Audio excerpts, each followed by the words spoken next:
Bom dia, paz do Senhor, Shalom a todos, nesse dia especial, Dia das Mães. Estamos aqui, eu e minha querida mamãe, mais uma vez, estudando a Palavra do Senhor. Vamos celebrar esse dia, mais um dia que o Senhor nos concede, e vamos então adentrar nessa carta aos Gálatas, que é uma carta muito profunda, muito rica de detalhes, muito bem explicada pelo apóstolo Paulo, e sobre sobre o Evangelho da Graça. E eu estava pensando aqui antes, e realmente essa carta aos Gálatas ela é muito clara, sobre o que é o Evangelho. E então, assim como Romanos foi um pouco mais, é muito bem explicada também, é muito rica de detalhes. Mas Gálatas realmente parece que Paulo foi bem mais aberto, foi bem mais preciso em relação a esse Evangelho. E, bom, a gente vai começar aqui hoje, no capítulo 1, e vamos ver o que o Senhor nos fala, o que temos a aprender a mais, o que temos a entender a mais acerca desse Evangelho do Senhor Jesus.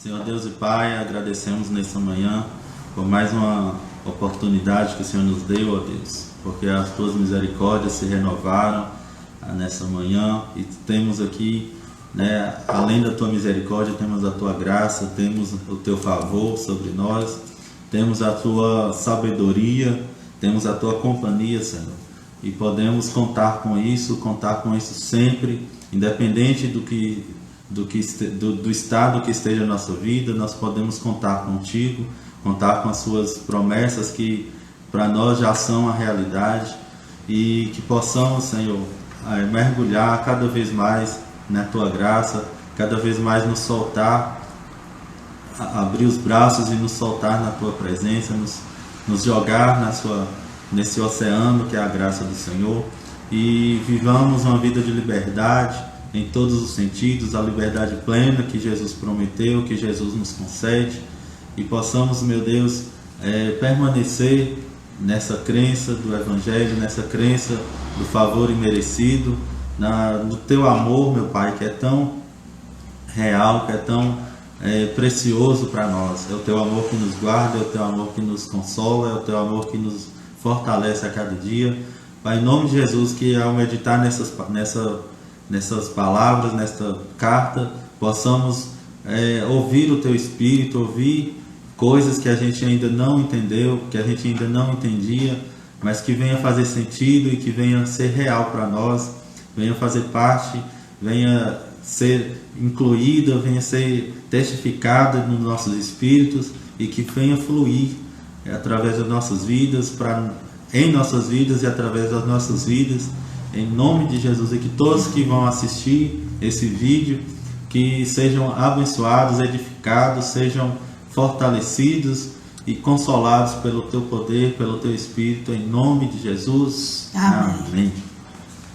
Bom, vamos lá. A carta aos Gálatas. O que acontece aqui? Os Gálatas, pra gente, só para ter um pouco de contexto, foi durante as viagens de Paulo, que Paulo foi um missionário, vamos dizer assim, além de apóstolo. Então ele saiu pregando o Evangelho, e ele teve na Galácia, aqui nas anotações da Bíblia aqui diz que por volta do ano 60, depois de Cristo, que Paulo chegou na Galácia, aliás, que ele escreveu essa carta, perdão. Então ele tinha ido lá, pregou o Evangelho, e aí depois de um tempo, que foi o ano 60 depois de Cristo, ele escreveu essa carta, E o que acontece? Ele foi lá, pregou o Evangelho, e os Gálatas, para a gente lembrar, são gentios, ou seja, não são judeus. Então eles não têm nada a ver com os judeus, não tem nada a ver com a lei de Moisés, eles nem conheciam talvez a lei de Moisés, nem conheciam a Deus, eram pessoas pagãs, eram idólatras, e eles Paulo chegou lá, pregou o evangelho puro, né, sobre Jesus Cristo salva, Jesus Cristo liberta o homem do pecado, Jesus Cristo dá vida. O povo aceitou a palavra, né, e começou a andar bem, começou a andar no evangelho. Só que aí, de repente, depois Paulo prosseguiu viajando, Paulo seguiu né, a missão dele. Só que aí, um tempo depois, Paulo vem a saber que os Gálatas tinham decaído do evangelho. O que aconteceu? Eles eles começaram a seguir a lei de Moisés, né? Ou seja, Paulo nem pregou sobre a lei para eles, nem falou que eles têm que seguir coisa alguma, nem mandou eles circuncidar. Só que aí o que aconteceu? Alguns judeus que se diziam cristãos entraram lá e infiltraram no meio dos Gálatas, ou seja, infiltraram no meio da igreja e começou a pregar: não, que bom que vocês são salvos, mas vamos lá, vocês precisam agora, Jesus vai ajudar vocês a cumprir a lei, então vocês precisam circuncidar. Então, ou seja, eles perverteram, né, o evangelho. Então, Paulo não pregou isso. A verdade não. E a verdade é que a justiça, né, a justificação, a salvação é fora, é a parte da lei. Ou seja, a lei não tem nada a ver com a salvação mais. Né? Agora é a fé que manda. Então, a gente entra pela fé na salvação, que a graça conquistou. E aí, só que aí essas pessoas infiltraram e destruiu tudo que Paulo tinha construído lá neles, né, pela fé. Então Paulo foi e escreve essa carta assim, bem, um pouco indignado, né? A gente percebe o tom que ele estava um pouco indignado, um pouco chateado com o que aconteceu, porque não foi isso que ele pregou. E aí eles voltaram e estavam lá querendo circuncidar de novo, e estava querendo cumprir a lei e fazer rituais de novo. E aí Paulo escreve essa carta, né, exortando, né, ou seja, chamando a atenção, né, dando puxão de orelha, por assim dizer, nos Gálatas, pelo que eles, né, porque eles tão depressa eles saíram ali do evangelho, né. Bom, então vamos começar aqui no capítulo 1, né. O primeiro como Paulo sempre faz, ele tem uma saudação. Então vamos lá, do versículo 1 ao 5, ele saudando: Paulo, apóstolo, não da parte dos homens, nem por homem algum, mas por Jesus Cristo e por Deus Pai, que o ressuscitou dos mortos, e todos os irmãos que estão comigo, às igrejas da Galácia. Graça e paz da parte de Deus Pai e da de nosso Senhor Jesus Cristo, o qual se deu a si mesmo por nossos pecados, para nos livrar do presente século mau, segundo a vontade de Deus, nosso Pai, ao qual glória para todos sempre. Amém. Só aqui a gente percebe, né, Paulo, ele reafirmando o chamado dele. Então ele começa a falar: Paulo, apóstolo, ele é apóstolo, mas ele não é apóstolo da parte dos homens. Não foi nenhum homem, não foi as pessoas que elegeram Paulo: Paulo, a partir de agora você vai ser um apóstolo. Não. Ele é apóstolo por Jesus Cristo e por Deus. Ou seja, foi Deus, foi Jesus que os chamou, que chamou Paulo, né? Então a gente vai lembrar da história de Paulo, que ele era uma pessoa, né, o mais, talvez, legalista da época dele. Um cara que era extremamente dedicado, extremamente compromissado com a lei de Moisés. E por causa desse zelo, Paulo fez o quê? Ele perseguiu os cristãos. Porque os cristãos vinham aí para eles, né, com a ideia de que agora é Jesus Cristo, agora é fé, não precisamos da lei, né, que realmente é o fato. Mas, e Paulo foi lá: não, vocês estão desrespeitando o Moisés, e lembrando que quem, né, foram os outros apóstolos, né, que também eram judeus. Então, acho que a maior indignação dos legalistas foram isso, porque eram os próprios judeus né, que quando começou o evangelho foram os próprios judeus, os 12 apóstolos, que começaram a pregar e começaram a dizer que não precisamos mais de Moisés, né? Agora nós temos Jesus, nós temos a fé. E aí que a perseguição começou, né? E Paulo foi um dos que mandou matar, que mandou prender, que mandou torturar, né? Todos aqueles que começaram a pregar o evangelho, que começaram que eles chamaram, né, de o caminho, né? Ou os cristãos. E aí que só que aí num determinado momento, Paulo indo para Damasco, ele teve um encontro com Jesus, né? Ele indo com a carta que dava ele ordem para prender alguns cristãos, só que aí no meio do caminho, né, uma forte luz brilhou, né, e era de dia, era por volta do meio-dia, se não me falha a memória, e só que a luz que brilhou na frente dele era mais do que o sol. E aí que ele não conseguiu ver nada, caiu do cavalo, o cavalo assustou, ele caiu, só que quando ele caiu, ele já caiu cego, e só ouvindo a voz, e era Jesus Cristo que falou, né, que perguntou para ele: Saulo, Saulo, por que me persegues? Né, naquela época o nome dele era Saulo, depois o Senhor mudou para Paulo. E aí que, a partir daí, ele começou a crer que o Jesus que ele perseguia era real, né? Na verdade ele perseguia as pessoas, mas só que de fato ele estava perseguindo o próprio Jesus, né? Mas aí ele, naquele momento, ele creu e ele viu que Jesus realmente era o Messias, porque ele estava vivo, né? Então os judeus que pregavam Jesus tinha morrido, eles achavam que tinha encerrado o assunto, né? Com a morte de Jesus, ele achou: agora acabou, então não tem mais, não, Jesus não vai nos atrapalhar mais. Então vamos, Jesus morreu, então acabou nossos problemas. Só que eles não queriam, eles queriam tapar o sol com a peneira, e Jesus de fato tinha ressuscitado, e eles não tinham como controlar isso. E aí que os apóstolos saíram pregando e fazendo sinais. E aí, né? E eles querendo abafar, mas não conseguiam. Porque quanto mais eles perseguiam, mais a igreja crescia, né? Bom, então, esse é o contexto, né? Para a gente lembrar aqui da história de Paulo.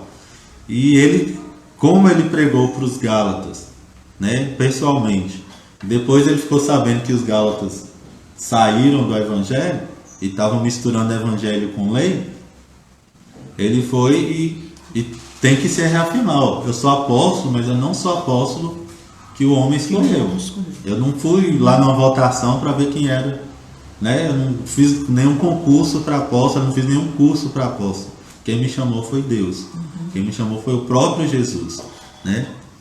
E aí ele sempre sauda graça e paz da parte de Deus Pai e da de nosso Senhor Jesus Cristo. E aí ele afirma: Jesus Cristo, qual Jesus Cristo? Aquele que se deu a si mesmo por nossos pecados, para nos livrar do presente século mau, segundo a vontade de Deus nosso Pai. Então esse é Jesus que constituiu Paulo como apóstolo, o Jesus que se deu a si mesmo, né, por nossos pecados, mas ressuscitou para a nossa justificação, como Paulo diz lá em Romanos, capítulo 4. Bom, então ele vem aqui, a partir do versículo 6. Maravilho-me de que tão depressa passasseis daquele que vos chamou a graça de Cristo para outro evangelho. Aí eu já vou dar uma pausa aqui. Maravilha, Paulo está assustado, ele está maravilhado, mas no sentido negativo, tipo, ele está assustado, né? Ele está perplexo que tão depressa eles saíram, né? Passaram daquele que vos chamou a graça de Jesus Cristo para outro evangelho.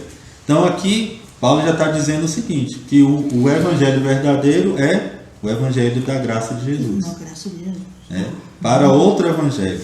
Então ele quer dizer que se não, eles estão ouvindo outro evangelho, porque esse evangelho tem outras coisas, né? Foi acrescentado outras coisas a ele, então já não é mais o verdadeiro evangelho, né?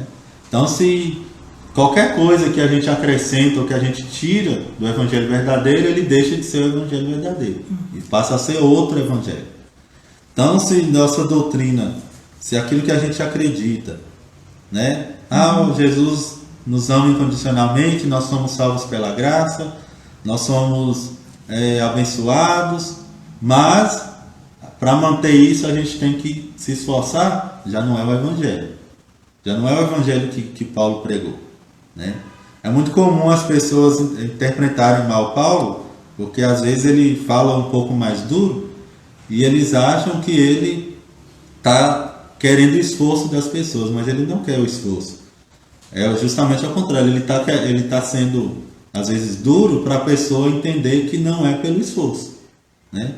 Não é pelo esforço, é pela fé. E a fé significa descanso, né? A fé ela representa o nosso descanso, né? Porque quem fez o esforço foi Jesus. Quem realmente se entregou, quem realmente fez um sacrifício que Deus aceitou foi Cristo e não nós. Deus não quer de nós sacrifício, Ele quer de nós a confiança, que a gente confie nele, né? Que a gente não tinha poder, a gente não tem nenhum poder de se salvar, a gente não tem poder nenhum de se apresentar aceitável diante de Deus, de si mesmo, mas a gente precisa de Cristo. Então a gente precisa honrar o que Cristo fez. E como é que a gente honra? Aceitando e descansando nisso, né? É como um presente. Como é que você... Se eu dou um presente para você, você não tem a obrigação de me dar outro. Não. Mas eu vou ficar feliz se você desfrutar desse presente. Se você gostar dele e curtir esse presente e andar com ele para cima e para baixo e ficar feliz de ter recebido, isso sim vai me agradar, né? É o que o Pai está tentando nos dizer. Se alegre com o que eu te dei. Não queira me retribuir. A retribuição realmente que Deus quer é que a gente creia. Continue crendo, né? Continue descansando e continue com foco nele, né? O Evangelho não tem a ver conosco, com nosso esforço. Tem a ver com o esforço de Cristo. Então aí ele fala, né, que eles passaram daquele que vos chamou a graça de Cristo para outro Evangelho. Então a gente precisa entender aí que o Evangelho verdadeiro que Paulo pregou é o Evangelho da graça, né? Aí ele fala, o versículo 7, o qual não é outro, mas há alguns que vos inquietam e querem transtornar o Evangelho de Cristo. Então, esse outro Evangelho que ele fala que não é que tenha outro Evangelho, é que só existe um, né? Mas como eles transtornam, como eles atrapalham e misturam esse Evangelho, né? Aí eles estão querendo transtornar o Evangelho verdadeiro, né? Que realmente o Evangelho puro, ele é puro, ele não vai, né, mudar. Mas tem alguém, tinha pessoas tentando mudar ele. Não, o Evangelho verdadeiro é esse. Você é Jesus mais a lei. É Jesus e Moisés juntos. É isso que eles queriam dizer. Mas Paulo disse, não, o Evangelho é somente Jesus. Aí ele vem aqui, olha, versículo 8. Mas, o 8 e 9 é bem sério o que é que Paulo fala. Ainda que nós mesmos, e ele se inclui, nós mesmos ou um anjo do céu vos anuncie outro evangelho, além do que vos já temos anunciado, seja anátema, ou seja amaldiçoado. Né? Seja uma maldição isso aí. Se alguém fizer isso, se alguém pegar e anunciar um evangelho diferente, essa pessoa está anunciando, na verdade, uma maldição. Assim, aí ele vai repetir. Assim como já vos dissemos, agora de novo também vos digo. Se alguém vos anunciar outro evangelho, além do que já recebestes, seja anátema. Seja maldito. Seja maldito. Então, pregar outro evangelho diferente do evangelho da graça é pregar maldição. Porque a gente vai lembrar do propósito da lei. A lei, ela condena, a lei não salva.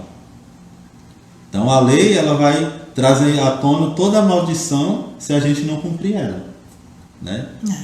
Então a lei vai voltar lá em Deuteronômio 28, que diz o seguinte: se você permanecer fiel à lei, você será abençoado. Vai vir isso, isso e isso para você de bênção. Mas se você não permanecer em todas, né? Eu vou ler lá. Em todas as coisas da lei, ele fala realmente todas. Ou seja, não é na maioria, não é na maior parte dos mandamentos, é em todas. Deixa eu ver. Deuteronômio 28.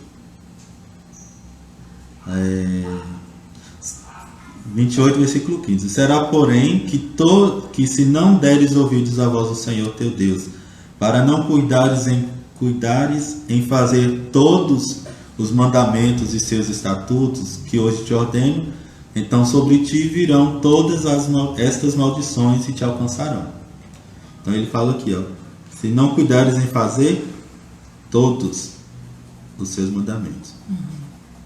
Então, debaixo da lei é tudo ou nada. E esse tudo ninguém alcançou. Ninguém alcança, porque a lei é espiritual, mas nós somos carnais, né? Como Paulo diz no Romanos 7. Nós somos carnais vendidos sob o pecado. Ou seja, o pecado está na nossa carne, e eu falo, né, em termos né, do corpo, né? E só que se eu me coloco debaixo da lei, eu vou viver aquilo que Paulo fala lá em Romanos 7, que eu vou querer fazer o bem, mas eu não vou conseguir, eu vou acabar fazendo mal. O desejo de fazer o bem está em mim, né? Mas eu vou acabar praticando o pecado, né? Essa é a vida de quem se submete à lei. Ainda que você tenha nascido de novo, que seja cristão, né? Que seja que entenda que foi salvo pela graça, mas você quer cumprir alguma lei, algum mandamento, você vai viver nessa constante luta, né? Você vai viver uma vida miserável, porque vai estar sempre nesse: eu quero fazer o bem, mas eu não consigo. Então, debaixo da lei é isso que vai acontecer. Então, devemos o quê? Nos submeter à graça de Deus, né? Que é quando nós reconhecemos a nossa fraqueza, é aí que o poder de Deus se aperfeiçoa. Mas se a gente acha que é forte o suficiente para cumprir, a gente dá de cara no muro, né? A gente quebra a cara. Então vamos lá. Então, Paulo aqui no versículo 8 e 9, ele diz que seja maldito, né? Vai viver debaixo de maldição quem anunciar outro evangelho. E isso é muito sério, e é isso aqui que até nos dias de hoje tem acontecido. O evangelho misturado, ele acaba trazendo maldição para o povo, né? Porque o evangelho, que Jesus falou várias vezes da questão do pão sem fermento. Ele falou sobre o fermento, e o fermento aí, além do pecado em algumas situações, o fermento significa também o legalismo, né? Quando ele falava dos fariseus, cuidado com o fermento dos fariseus, era isso, que os fariseus queriam viver debaixo da lei, e queria que todos vivessem debaixo da lei. E aí eles misturam, e como foi o caso dos Gálatas, vieram misturar. Não, Jesus Cristo é bom, ele salvou, tal, mas não vamos jogar Moisés fora, não. Não vamos deixar de lado o que Moisés ensinou, não. Então aí já traz toda essa carga de peso. E o evangelho não é peso, o evangelho na verdade é a leveza, né? É o que Jesus prometeu: vinde a mim todos estáis cansados e sobrecarregados, e eu vos aliviarei. Então Jesus veio trazer a graça para aliviar o nosso fardo, né? O fardo de nunca conseguir agradar a Deus pelas nossas obras. E aí Jesus oferece uma obra perfeita, e nós que cremos nele somos, né, recebemos também toda essa glória que Jesus teve, né? E a gente é colocado em Cristo, então tudo que Jesus recebeu pela sua obra, nós recebemos também, como herança, né? Aí no versículo 10, porque aí ele faz uma pergunta: por que persuado eu agora a homens ou a Deus? Ou procuro agradar a homens? Se estivesse ainda agradando aos homens, não seria servo de Cristo. Então, por que Paulo fala isso? Porque o evangelho misturado, ele agrada o homem. Né? A gente acha que está agradando a Deus, mas a gente está agradando a si mesmo. Quando a gente quer fazer o esforço, porque no final das contas você vai, nossa, eu consegui, eu fiz isso. Né? Foi minhas orações que alcançaram essa bênção. Foi o meu esforço que trouxe a salvação para a minha família. Né? Foi minhas orações de madrugada, foi os meus jejuns, foi porque eu sou uma boa pessoa, que eu cumpro os mandamentos, que tudo isso aconteceu. É por isso que minha igreja está prosperando, é porque nós estamos esforçando e Deus está se agradando disso. Está agradando, na verdade, a sua própria carne. Porque a carne é extremamente religiosa. A carne quer o foco para ela mesma. A carne quer estar no palco, como dizendo, né? Por assim dizer. Né? Eu que fiz, eu que conquistei, foi o meu braço, foi a minha força. Né? É muito sutil às vezes, por isso que muita gente não percebe. Mas, por isso que Paulo fala, eu quero agradar homens a Deus. Né? Se eu quiser agradar homens, se eu quiser agradar as pessoas, eu vou começar a pregar duro, vou começar a pregar a lei, vou começar a pregar o esforço. Você vai ver como é que eu não vou estar na mídia. Né? Mas quem prega o evangelho da graça é considerado o que? Herege, é considerado que está pregando heresia, pregando mentira, pregando licença para pecado, quando é exatamente o oposto. A graça de Deus é o poder para a gente sair do pecado. Né? Paulo fala em Romanos, versículo 6, porque o pecado não terá domínio sobre nós, que estamos debaixo da graça e não debaixo da lei. Então, ou seja, para não ser dominado pelo pecado, a gente tem que se submeter à graça. E a graça é não o nosso esforço, mas o que Jesus fez. Eu descansar em Deus, é eu receber dele. Né? Porque de nós mesmos a gente não pode fazer nada. Então a gente precisa receber de Deus. E de Deus vem o que? A graça. E não mais mandamentos, mas a graça. Né? Então, aí fala isso aqui. Se alguém... Se estivesse ainda agradando a homens, não seria servo de Cristo. Né? Então, se você quer agradar a homens, continue com o seu evangelho misturado. Né? Mas, se você quer agradar a Deus, ele mesmo fala, né? É pela fé. Porque é impossível agradar a Deus sem fé. Então, e a fé é o quê? É descanso. Não que a fé vai te tornar passivo. Mas, eu vou sentar agora e vou receber tudo. Não é essa a fé que eu estou dizendo. Mas é a fé do descanso da alma, do descanso de que Deus me aceita do jeito que eu sou. Né? E Deus me deu o Espírito para me ensinar, né? As coisas que eu tenho, as coisas que eu posso, as coisas que Deus me deu. Né? Então essa é a fé que eu estou falando. Né?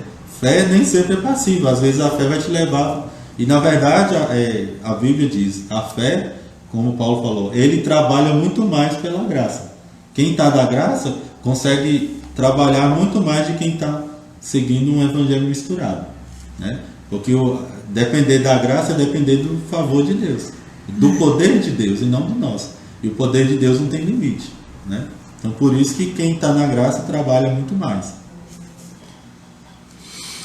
O versículo 11, mas faço-vos saber, irmãos, que o evangelho que por mim foi anunciado não é segundo os homens, porque não recebi nem aprendi de homem algum, mas pela revelação de Jesus Cristo. Então, vamos lembrar, Paulo teve encontro com Jesus, mas Jesus ressuscitado. O Jesus que andou na terra e que os outros apóstolos conheceram e andaram com ele, era um Jesus que veio em carne e osso, que veio pregar para os judeus. Os judeus não aceitaram, então Jesus se apresentou a Paulo para abrir as portas para o evangelho para os gentios. Né? Já que os judeus não aceitaram, vamos abrir agora a porta para todos. Então, e agora, essa nova porta não tem a ver com a sua herança de família, não tem a ver com sua linhagem, descendência segundo a carne. Tem a ver só com a fé. É todo aquele que crê será salvo. Todo aquele que invocar o nome do Senhor será salvo. Não importa se é judeu, chinês, se é árabe, se é brasileiro, invocou o nome de Jesus, será salvo, né? Confiou e creu nele, é aí que vem a sua salvação. E é isso que Paulo está falando. Ele não recebeu, o evangelho que ele anunciou não é segundo os homens, né? Não foi os homens que inventaram, que vamos definir o evangelho é isso. Não. Quem deu o evangelho foi o próprio Deus. E ele recebeu por revelação. Então, Paulo, eu creio, né? Paulo teve muito encontro com Jesus. Isso eu creio.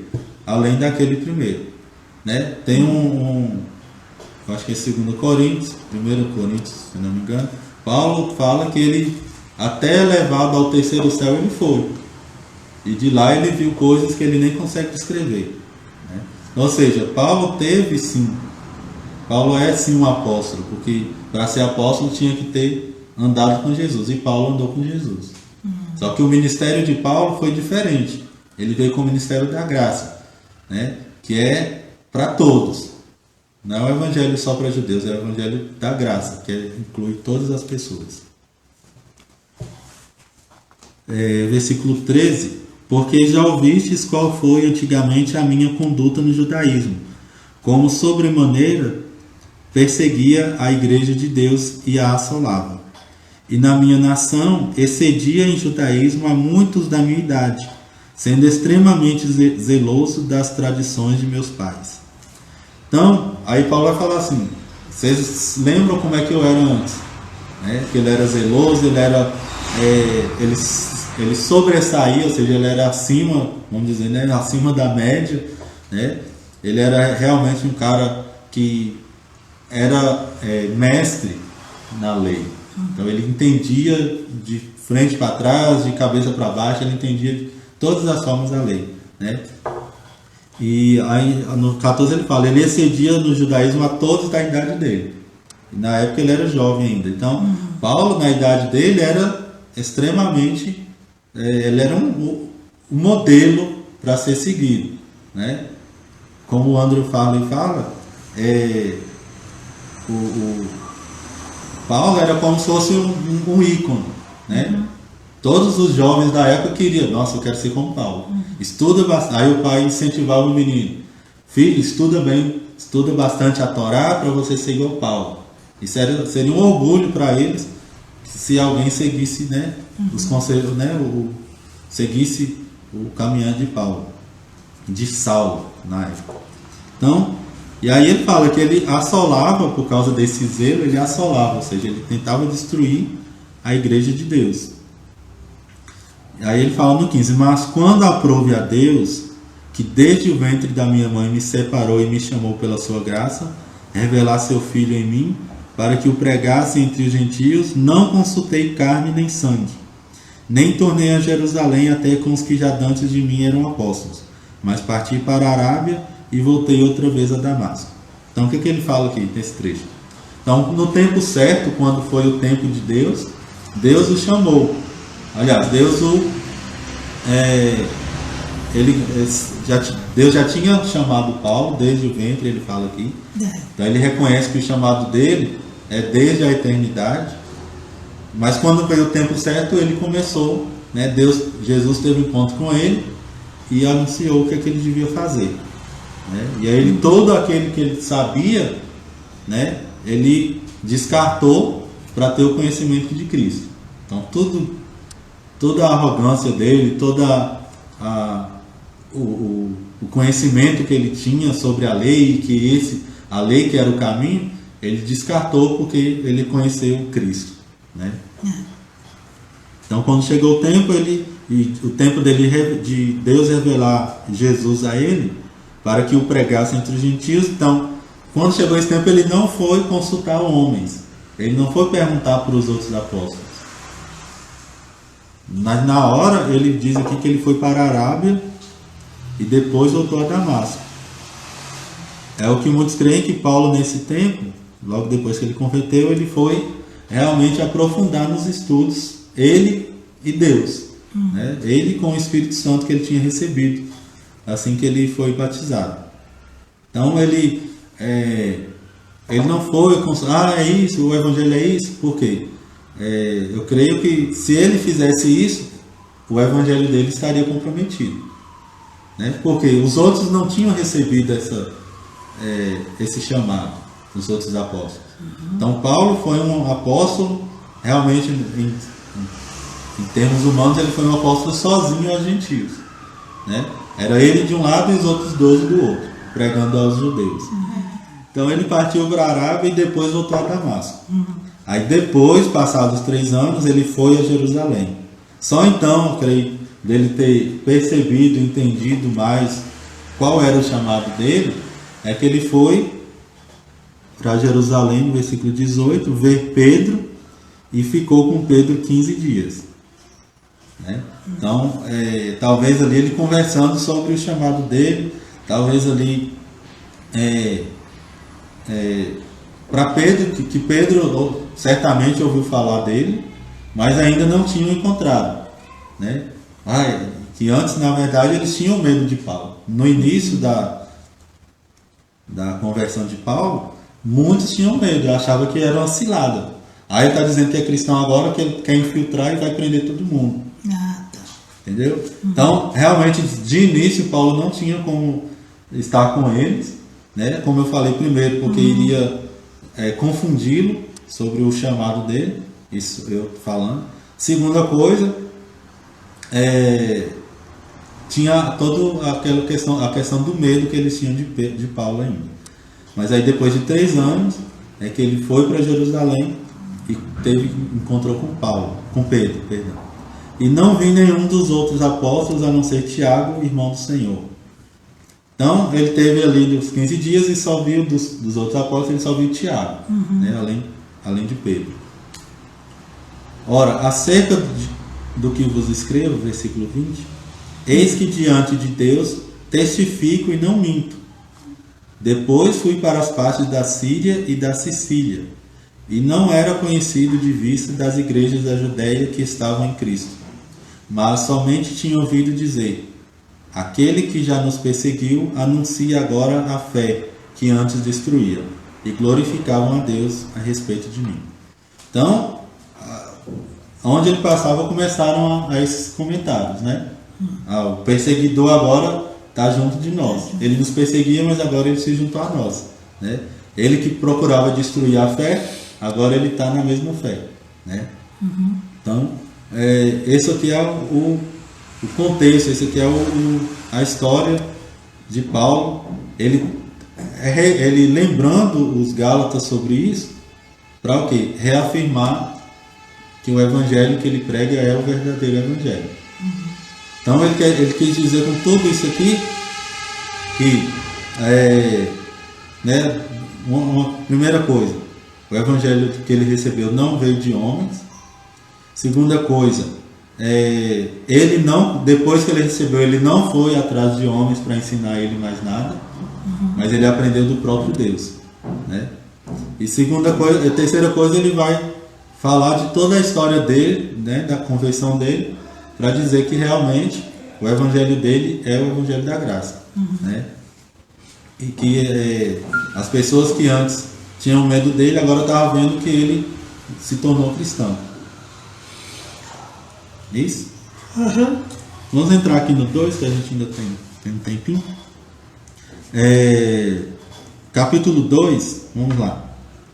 Depois, passados 14 anos, subi outra vez a Jerusalém com Barnabé. Então Barnabé aí foi um que começou a acompanhar Paulo nas suas viagens, levando também Tito, Barnabé e Tito. E subi por uma revelação, ou seja, ele foi para Jerusalém, porque Deus revelou para ele que ele devia ir lá, e lhes expus o evangelho que prego entre os gentios, e particularmente aos que estavam em estima, para que de maneira alguma não corresse ou não tivesse corrido em vão. Então Paulo foi lá, teve de novo com os apóstolos, né? Quando ele fala aqui aos que estavam em estima, ou seja, os que, né, têm algum status, que eram os apóstolos. Então ele foi lá com Barnabé e Tito e expôs para eles o evangelho que ele pregava. Então ele foi lá, e aqui mais à frente vai dizer que eles foram chegar a um acordo, né, de que Paulo pregava o evangelho aos gentios, e esse é o chamado dele. Ele não foi chamado para pregar para os judeus, e os outros eram para pregar para as 12 tribos de Israel, para os judeus. E aí ele diz, então ele queria confirmar com eles isso, para que de maneira alguma não corresse ou não tivesse corrido em vão. Para entenderem que o chamado era aquele e ponto, né? Para não misturar as coisas e achar que está fazendo as coisas em vão. Mas nem ainda Tito, que estava comigo, sendo grego, foi constrangido a circuncidar-se. Ou seja, Paulo está dizendo, ó, esse carinha aqui que anda comigo, esse Tito, ele é grego e eu não falei que ele tinha que circuncidar. Ele não circuncidou por minha causa, ele não fez isso, né? Porque não é isso que eu prego. Né? Então, olha ali, Paulo andando com um gentio, Paulo que era judeu, andando com um gentio. Mas Paulo, sendo judeu, não obrigou o outro a circuncidar. Né? Então ele está realmente vivendo o que ele prega. E isso por causa dos falsos irmãos, olha para você ver, que se tinham entremetido e secretamente entraram a espiar nossa liberdade que temos em Cristo Jesus para nos pôr em servidão, aos quais nem ainda por uma hora cedemos com sujeição, para que a verdade do Evangelho permanecesse entre vós. Então aqui Paulo está dizendo, ele falou isso, né, que ele não obrigou Tito a circuncidar por causa dos falsos irmãos. Existiam falsos crentes, né, que eram judaizantes. Eles queriam pegar os gentios e colocar a doutrina dos judeus sobre eles, misturar tudo, né? Que tinham entremetido secretamente, entraram para espiar a nossa liberdade. Então esse povo entraram, viram a liberdade dos cristãos, e principalmente dos gentios, e começaram ali a infiltrar a doutrina falsa, né? Querendo colocar isso de novo na servidão, ou seja, na escravidão da lei. No versículo 6, e quanto àqueles que pareciam ser alguma coisa, quais tenham sido no outro tempo, não se me dá. Deus não aceita a aparência do homem. Esses digo, que parecia ser alguma coisa, nada me comunicaram. Antes, pelo contrário, quando viram que o evangelho da incircuncisão me estava confiado, como a Pedro o da circuncisão, porque aquele que operou eficazmente em Pedro para o apostolado da circuncisão, esse operou também em mim com eficácia para os gentios. E conhecendo Tiago, Cefas, que é Pedro, e João, que eram considerados como as colunas, a graça que se me havia dado, deram-nos as destras em comunhão comigo e com Barnabé, para que nós fôssemos aos gentios e eles à circuncisão. Então aqui o que acontece? Quando Paulo começa aqui no versículo 6, quanto àqueles que pareciam ser alguma coisa, ou seja, os caras importantes, que seriam os apóstolos, então Paulo fala, isso aí não me importa para mim se eles eram grandes, se eles eram pequenos, não me importa o passado deles, o que eles foram, porque Deus não está nem aí para a aparência, né? Deus não está interessado o que você foi, o que você foi no passado, o que você fez ou deixou de fazer. Deus não aceita a aparência do homem. Esses digo que parecia ser alguma coisa, nada me comunicaram. Aí eles quando viram que o evangelho da incircuncisão foi confiado a Paulo, eles então deram as mãos, ou seja, concordaram, aceitaram, né? E aí cada um foi para o seu lado. Então nesse tempo aqui, que foram 14 anos depois, na verdade já 17 anos depois da conversão, pelas contas aqui mais ou menos, Paulo chega lá e eles, né? O evangelho que eu prego é esse, é para os gentios, é para a incircuncisão, Eu não estou chamando ninguém para circuncidar novamente. Não foi isso que Deus me chamou para fazer, porque o Evangelho é da graça e a graça não tem a ver com o cumprimento da lei, senão não é graça. E eles deram as mãos e cada um seguiu o seu caminho, né? Aí viram que Pedro, Tiago e João foram chamados para pregar para os gentios, para os judeus, e Paulo para os gentios. Assunto encerrado, cada um segue seu caminho, né? E em versículo 10, recomendando-nos somente que nos lembrássemos dos pobres, o que também procurei fazer com diligência. Então, uma coisa apenas que Paulo aceitou, né, é que Pedro pediu que ele lembrasse dos pobres. Ou seja, prega, mas também lembra de ajudar os pobres. Pedro e Paulo falam aqui que ele também procurou fazer com diligência. E chegando Pedro a Antioquia, aí o que aconteceu? Depois Pedro foi para Antioquia e Paulo, eles se encontraram lá. Paulo resistiu a Pedro na cara, porque era repreensível. O que Pedro fez aqui? Ele vai explicar. Então, chegou lá e eles tiveram meio que um desentendimento. Por quê? Porque antes que alguns tivessem chegado da parte de Tiago, Pedro comia com os gentios.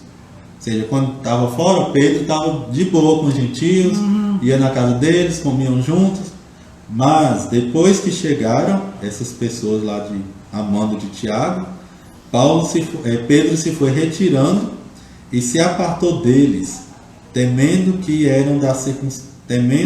eram da circuncisão. Então Pedro ficou com medo de Tiago chamar a atenção dele, porque ele estava com os gentios. Mas aí Paulo falou, mas foi lá e repreendeu ele, vai. Que negócio é esse?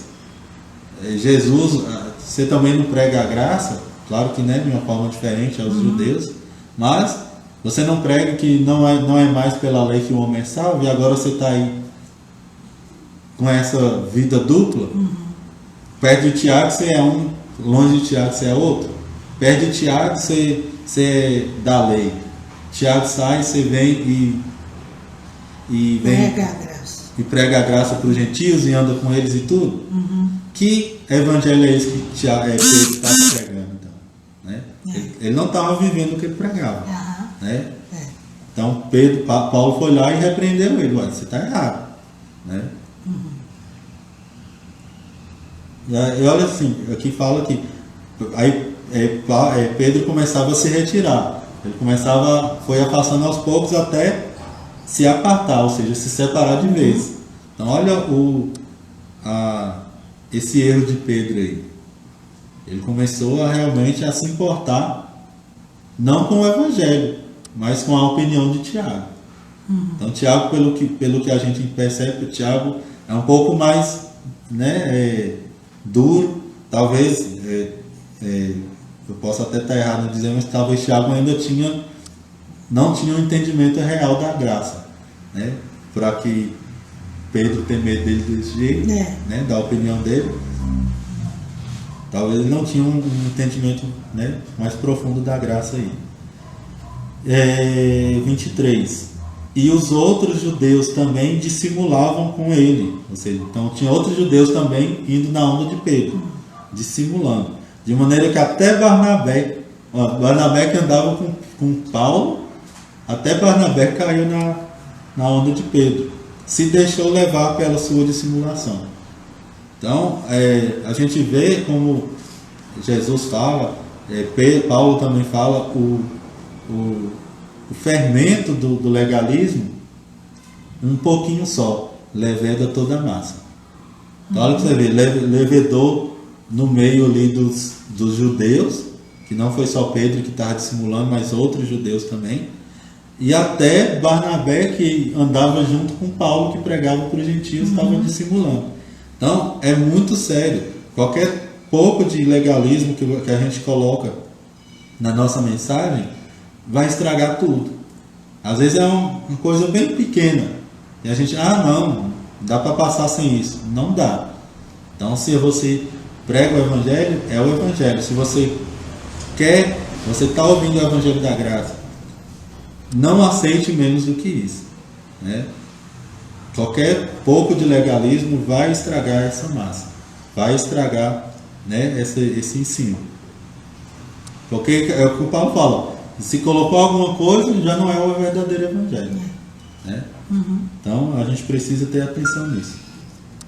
Mas quando vi, versículo 14, que não andavam bem e diretamente conforme a verdade do evangelho, eu disse a Pedro na presença de todos: se tu, sendo judeu, vive com os gentios e não como judeu, se tu, sendo judeu, vives como os gentios e não como judeu, por que obrigas os gentios a viverem como judeus? Então, ou seja, Pedro, para si mesmo, ele estava vivendo como gentios, ou seja, né, na liberdade de Cristo, na liberdade de não ter que cumprir lei para agradar a Deus.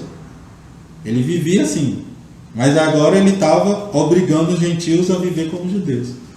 Então isso é a dissimulação dele. E Pedro falou isso na frente de todo mundo.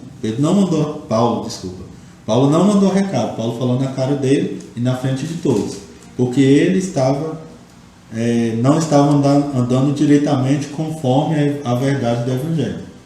E lembrando, eu não lembro se, não sei na verdade se nessa altura Pedro tinha recebido aquela visão do capítulo de Atos, que ele teve lá relatado em Atos, que ele teve uma visão do lençol.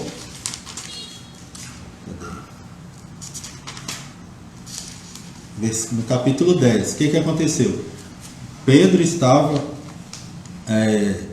em Cesareia e de repente ele subiu para orar e ele teve uma visão. Ele estava na casa de outro irmão lá e ele teve uma visão. Deus deu uma visão para ele, e a visão que era, né, aquela visão do lençol, e naquele lençol havia todo tipo de animais, inclusive os animais que, de acordo com a lei, não podiam ser comidos. E aí veio uma voz e disse: mata e come. E ele diz: não. Aí ele responde: não, Senhor, eu não vou colocar nada impuro na minha boca. Aí a voz falou mais uma vez e outra vez, foram 3 vezes, mandou ele matar e comer, e ele, as 3 vezes, ele negou. Aí a partir da terceira vez a voz disse: não chame de impuro o que eu purifiquei. E aí, quando acabou o lençol se recolheu, acabou a visão, e no mesmo instante chegou um empregado, de um centurião Cornélio, né, um homem que era gentil, mas era temente a Deus. E esse homem recebeu a visita de um anjo, e o anjo mandou ele buscar Pedro, que Pedro tinha palavras para eles que iriam levar eles a ser salvos, né? Então na mesma hora chegou esse empregado e chamando Pedro para ir. E aí Pedro entendeu a visão e foi lá, pregou para aquele Cornélio e toda a família e todo mundo que ele convidou, e eles foram salvos, receberam o Espírito Santo e falando em línguas, e da mesma forma que eles, judeus, receberam, né? E assim como eles receberam o Espírito e os dons, aqueles gentios também receberam. Então, nesse momento aqui que Paulo está repreendendo Pedro, eu creio que Pedro já tinha recebido essa visão. Então essa conversa com Paulo foi depois, né? Mas eu preciso pesquisar para afirmar realmente. Mas eu creio que sim. Então, por que Pedro teve essa atitude de dissimular, né? Se ele mesmo foi o primeiro a pregar para os gentios. Ele pregou para os gentios antes de Paulo, mas não era o ministério dele, né? Mas eu creio que tem a ver com o que Jesus falou para ele, né? Quando Jesus ainda estava entre eles, né? Antes de morrer, Jesus falou para Pedro que ele tinha a chave dos céus, e que o que ele ligasse na terra seria ligado no céu, né? Então Pedro foi o primeiro a pregar para os judeus lá no dia de Pentecostes. Pedro também foi o primeiro a pregar para os gentios, né? Então Pedro aí abriu as portas, né, humanamente falando, né, confirmando a palavra de Jesus Cristo. Então, por que Pedro caiu nessa? Né? Por que Pedro, né, tendo passado, tendo vivido tudo que ele viveu, caiu nesse legalismo de se afastar dos gentios por causa de Tiago? Né? Se Pedro era realmente como, né, a gente percebe, ele era como o chefe dos apóstolos, por que ele teria medo de Tiago? Né? De fazer tal coisa. Então, por que ele, sendo judeu, vivia como gentil, mas pegava os gentios e mandava viver como judeu? Né? Então, Paulo teve que repreendê-lo nisso aí. Né? Versículo 15: nós somos judeus por natureza, e não pecadores dentre os gentios, sabendo que o homem não é justificado pelas obras da lei, mas pela fé em Jesus Cristo. Temos também crido em Jesus Cristo para sermos justificados pela fé de Cristo, e não pelas obras da lei. Porquanto, pelas obras da lei, nenhuma carne será justificada. Então, o que acontece aqui no versículo 15? Paulo vai lembrar, eles são judeus por natureza. Então, os judeus não se consideravam pecadores, apesar de que a Bíblia diz que todos pecaram e destituídos estão na glória de Deus, lá em Romanos 3, 23. Mas, né, existia essa distinção. Os judeus são judeus, o resto é tudo pecador. Aí Paulo vai falar, nós somos judeus por natureza e não pecadores dentre os gentios. Também porque os judeus receberam o evangelho primeiro e foram salvos primeiro. Sabendo que o homem, aí ele vai começar aí a destrinchar, né, e vai explicar para eles novamente, o homem não é justificado pelas obras da lei. Então, não adianta eu pegar e mandar os gentios circuncidarem, porque não é por isso que eles vão ser salvos. Né? Não é pelas obras da lei, mas pela fé em Jesus Cristo. E a fé, ela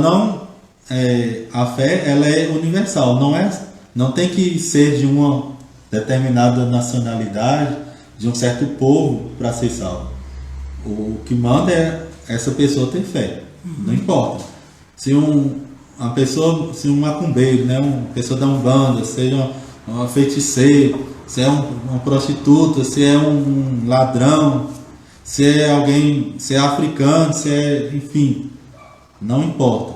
O que manda é você ter fé em Jesus Cristo. Né? A salvação é para todos que creem, pela fé e não pelas obras da lei. Porquanto, aí ele repete, pelas obras da lei nenhuma carne será justificada. Nenhuma. Né? A gente precisa entender isso. Nenhuma carne será justificada. Então não adianta você fazer boas obras para agradar a Deus. Você não faz boas obras para agradar a Deus. Você faz boas obras porque Deus já se agrada de você. Né? Em Cristo Jesus nós já somos agradáveis a Deus, independente do nosso comportamento. Pois, se nós que procuramos ser justificados em Cristo, nós mesmos também somos achados pecadores, é porventura Cristo ministro do pecado? De maneira nenhuma. Aqui Paulo ele usa a palavra pecadores no sentido de quem se justifica pela lei. Porque pela lei ninguém vai ser justificado, mas vai ser condenado. Pela lei todos vão ser achados pecadores. Essa que é a questão. Se a gente quer ser justificado em Cristo, mas aí se a gente for achado pecador, ou seja, se a gente for achado cumprindo a lei, Cristo vai ser ministro do pecado, porque a lei, ela suscita, ou seja, ela traz à tona o pecado. A lei nunca vai trazer a justificação. Ela vai trazer sempre o pecado. A força do pecado é a lei. Então, se eu vou misturar Cristo com a lei, eu vou ser achado pecador. E aí vai dizer, Cristo é ministro do pecado? Não, de maneira nenhuma. Ele vai explicar mais. Porque se eu torno a edificar aquilo que destruí, eu me constituo a mim mesmo como transgressor. Ou seja, se eu vou edificar, ou seja, se eu vou tornar a viver a lei da qual eu já saí fora, então eu vou estar sendo transgressor, né? Eu vou destruir o que eu já, vou construir o que eu já destruí. Eu vou voltar atrás, né? É como um cachorro que volta com o meu vômito. Não tá, né? Então se eu cheguei em Cristo, estou em Cristo, mas eu estou buscando cumprir a lei, eu estou me colocando como transgressor, ou seja, como pecador novamente. Porque a lei sempre vai nos apontar como pecadores. Porque a lei opera segundo a carne, segundo o comportamento, né? Ela não quer dizer, a lei não contempla a sua boa intenção. A lei contempla realmente a sua conduta. O que você fez e não a sua intenção. Entendeu? Eu matei para salvar o outro. Não, você matou. Tá errado, né? Não que na graça a graça não nos dá liberdade para voltar, para fazer o pecado, mas, né, esse é o ponto que eu quero, né, esse é o ponto que eu estou dizendo. Mas a lei, ela quer que você cumpra. Você tem que cumprir a lei, independente de como, né? Porque eu, pela lei, estou morto para a lei, para viver para Deus. Então Paulo vai dizer que nós, né? Tome esse versículo para você mesmo.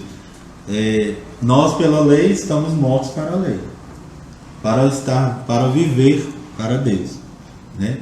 Aí vamos lembrar lá de Romanos capítulo 6, né?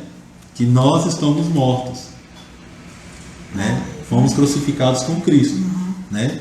E morremos ali segundo a carne, a natureza pecadora morreu, né? E a lei então não tem mais nenhum poder sobre aquela pessoa, né? Mas nós ressuscitamos, estamos vivos para Deus agora, né? E 20, já estou crucificado com Cristo. Olha ele lembrando aí, já estou crucificado com Cristo, e não mais vivo eu, mas Cristo vive em mim. Como assim? Eu estou morto, eu estou crucificado, mas eu estou vivo, eu não vivo? O que Paulo está dizendo? É isso. Ele foi crucificado, o quê? A velha criatura. E agora ele vive, mas não é ele que vive, mas o eu dele que está em Cristo, né? Não é o eu pecador, mas o eu nova criatura que está em Cristo, né? Porque aí a gente lembra lá aquele, né, famoso versículo de 2 Coríntios 5,17. As coisas velhas já passaram e tudo se fez novo, né? Então não somos nós, o eu pecador que vive mais, mas o eu pecador foi crucificado com Cristo. E agora quem vive é Cristo, vive em nós, né? Nós recebemos a vida dele e ele vive em nós também. E a vida que agora eu vivo na carne, eu vivo na fé do Filho de Deus. Ou seja, isso aqui que a gente vê é pela fé, né? Não, na fé do Filho de Deus, o qual me amou e se entregou a si mesmo por mim, né? Não aniquilo a graça de Deus, porque se a justiça provém da lei, segue-se que Cristo morreu debalde, ou seja, morreu em vão. Voltando aqui, o que Paulo quer dizer aqui? Que não aniquila a graça de Deus, ou seja, ele não qual é a outra palavra? Ele não menospreza a graça de Deus, né? Mas ele realmente estima e muito a graça de Deus, porque é pela graça que ele vive, né? Então a fé que ele vive agora, a vida que ele vive agora no corpo, é pela fé em Jesus Cristo, né? O qual se entregou, me amou e se entregou a si mesmo por mim. E aí ele não aniquila, mas ele recebe, ele contempla, ele estima essa graça.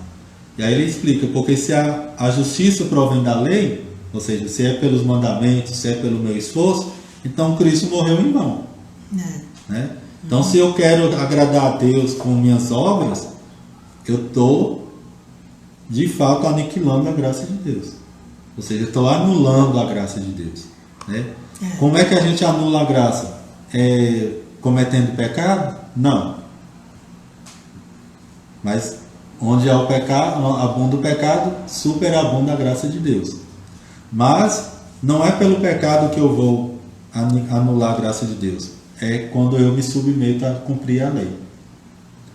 Então, se você acha, né, a religiosidade, a religião ensina que o que para a graça de Deus é o pecado. Ou seja, a pessoa não está sendo abençoada, não está recebendo bênçãos, é porque ela está em pecado. E não é isso, né? O pecado não pode parar a graça de Deus, porque o pecado já foi resolvido na cruz. Deus já resolveu o problema do pecado. Agora, cabe a nós aceitar e receber essa graça. Para quê? Para reinarmos em vida, né? Reinarmos sobre o pecado, reinarmos sobre a circunstância. Então, o pecado não tem poder de parar a graça de Deus. Se alguém na nossa igreja, se alguém que conhecemos, se nós mesmos nos achamos, né, cometendo algum pecado, o que a gente precisa é continuar na graça. Não é esforçar para sair do pecado. Porque na carne, nós não vencemos o pecado na carne. Nós não vencemos o pecado com esforço. Se fosse assim, Jesus não precisaria ter morrido, né? Mas eu me submeto em espírito, me submeto à vontade de Deus na graça. E aí sim o pecado não vai reinar, né? Então, esses 2 capítulos aqui, Paulo vem trazer todo esse contexto, né, do que aconteceu com os Gálatas. Receberam a graça, receberam a pregação da graça com ele. Aí pouco tempo depois eles já tinham aceitado outro evangelho, né? Porque eles não permaneceram no que Paulo falou. Não permaneceram ouvindo, estudando, meditando na graça. Eles se deixaram levar quando falsos cristãos falam, não, precisa de ser esforço também, vamos circuncidar. Tudo bem, né? Mas nós judeus, nós recebemos a promessa, nós é que recebemos a lei, então nós que somos o povo de Deus, e nós tivemos que circuncidar, então vocês também têm que ter. Nós recebemos a salvação primeiro, mas a gente tinha circuncidado, então para você ser salvo tem que circuncidar também. Então foi isso que aconteceu, né? Muitas vezes as pessoas hoje em dia, mas a gente não serve, a pessoa pode dizer, mas eu não prego a lei, eu não prego os mandamentos na minha igreja. Mas você prega mas prega o esforço.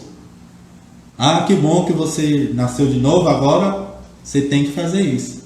Agora você tem que evangelizar. Agora você tem que desempenhar um cargo na igreja. Agora você tem que fazer isso e aquilo, você tem que dar testemunho. E aí é uma outra lei que a pessoa está estabelecendo para aquele cristão, novo convertido. É o que aconteceu lá. Que bom que você é crente, mas falta algo. É isso que fala. Que bom que você é crente, mas você tem que falar em línguas. Não que... realmente eu creio no dom de línguas. Mas a gente sabe que o dom de línguas não é necessário para a salvação, né? A pessoa não é mais crente que o outro por não falar em línguas. Né? Não existe isso. Não quer dizer isso. Então as pessoas querem colocar um padrão sobre nós, né? Para ser crente de verdade, para ser crente ungido, você tem que orar no monte. Para ser um crente realmente cheio do poder, você tem que fazer obra, tem que evangelizar, tem que não sei o que, tem que não sei o que, tem que fazer um seminário, tem que fazer e por aí vai, né? Não é isso. Isso não é o Evangelho. O Evangelho é a graça. O Evangelho é o favor que nós não merecemos. Não é que Deus vai olhar para nós, dos anjos é comportadinho, eu vou abençoar ela. Leonardo já é mais rebeldezinho, vamos deixar ele lá. Não. Claro que Deus não quer a gente permanecer no pecado, porque o pecado é realmente perigoso. O crente salvo que volta ao pecado, ele vai deixar de desfrutar a herança que ele tem, né? Não é que Deus vai retirar, mas a pessoa, o pecado vai cegar ela para aquilo que ela tem. Ela vai viver se culpando, vai viver ali aquela situação toda, né? Deus não vai retirar a salvação, Deus não vai retirar as bênçãos, mas a própria pessoa se prejudica. E Deus não quer isso para nós.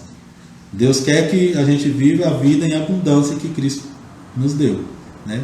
E vida em abundância é uma vida que flui, né? Como a vida de Deus, uma vida de milagre, a vida de poder, uma vida de liberdade, né? Inclusive liberdade do pecado. Então, Paulo ficou extremamente chateado com a atitude dos Gálatas em ter voltado, e essa situação até os dias de hoje acontece, né? A gente vive um evangelho misturado, as pessoas estão vivendo um evangelho muito misturado, e muitas vezes tem mais lei do que a graça, e isso só tem prejudicado as pessoas, né? Então eu pergunto, eu falo, por que muitas pessoas não querem se converter, não querem receber o evangelho? É porque está vendo que os cristãos vivem uma vida muito miserável, né? Que vida é essa que Cristo deu? Para a pessoa ficar 24 horas dentro da igreja.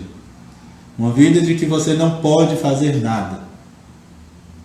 Não, o evangelho não é que nós não podemos, nós podemos fazer qualquer coisa, né? Só que a gente sabe escolher o que convém, aquilo que combina com a nossa natureza, né? E o evangelho que a pessoa ela se coloca superior aos outros, né? Eu vou menosprezar uns e estimar outros. Não, o evangelho de Deus, o evangelho verdadeiro, ele não faz acepção de pessoas. Não. Né? Dos anjos é mais agitada, ela é filha de Deus do mesmo jeito. Leonardo é mais quieto, é filho de Deus do mesmo jeito. Leonardo é mais ativo na obra, glória a Deus por isso. Dos anjos faz a coisa mais pessoal, visitando, glória a Deus por isso também, né? Dos anjos não quer pregar, mas dos anjos sabe aconselhar as amigas. E aí, né? Cada um, que Deus não faz acepção de pessoas. O evangelho não é para os escolhidos. Na verdade, a gente que entra no evangelho e se torna escolhido, né? Então, essa é a aula de hoje, nesses 2 capítulos aí. Releia em casa, meditem, né, na verdade desse evangelho, meditem na profundidade dessa carta, dessas palavras, né, porque são preciosas para nós. Nós vamos entender aí ao decorrer da carta, né, essa divisão, essa diferença entre lei e graça, né? O que é viver debaixo da lei, o que é viver debaixo da graça. E vamos ver nos outros capítulos que por todo o Antigo Testamento existia essa questão da graça e da lei. O que Deus queria, que realmente era que vivêssemos debaixo da graça, né? E o que era viver, o que o povo fez, que aceitaram viver pelo esforço, né? Então nós vamos ver aí que isso não é algo novo, não era novo na época de Paulo, né? Como também hoje não é nada novo. Sempre existiu, né, a graça versus a lei, o esforço do homem e a graça de Deus. Amém? Amém.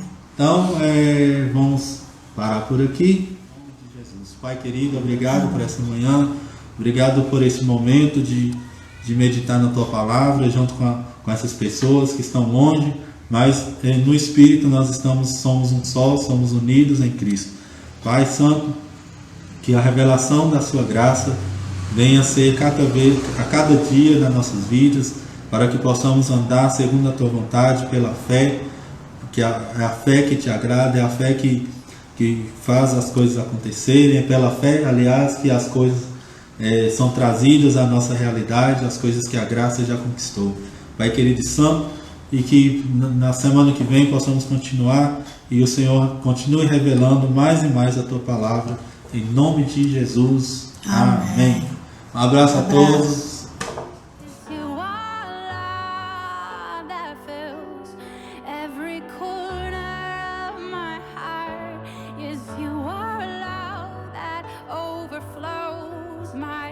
Deepest heart.